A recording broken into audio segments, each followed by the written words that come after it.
Lorsqu'on clique sur voler des animations et on clique sur un élément, on voit automatiquement son animation qui est là.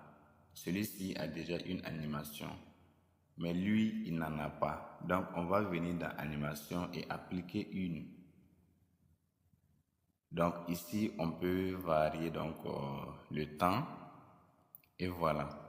Pour cette animation, on va changer le mode de démarrage et mettre après la précédente. Ça veut dire lorsque la deuxième finit, automatiquement la troisième commence. Pour la deuxième animation aussi, on va mettre après la précédente. Ça veut dire lorsque la première animation finit, automatiquement la deuxième commence. Pour la première, on va laisser au clic. Ça veut dire qu'il faut forcément cliquer avant que ça démarre.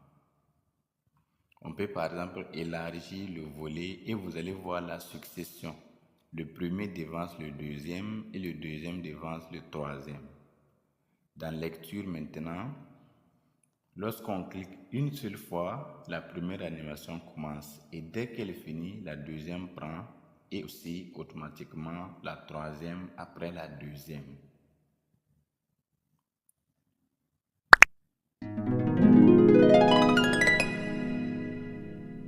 Si par exemple pour cette animation on avait appliqué un délai, par exemple on va mettre un délai d'un nombre de temps donné, ça veut dire qu'après la première il faut observer ce temps avant de démarrer.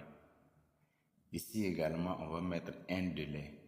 Après la deuxième animation, il faut observer ce temps avant de démarrer. On peut même voir ce décalage ici. Vous allez voir que après le premier, il y a un décalage de 2 secondes et après le deuxième aussi, il y a un décalage. Lorsqu'on clique, le premier commence son effet. Lorsque son effet finit, il faut attendre 2 secondes avant que le deuxième ne commence. Et aussi 2 secondes avant que le troisième ne commence. Ce sont des réglages simples.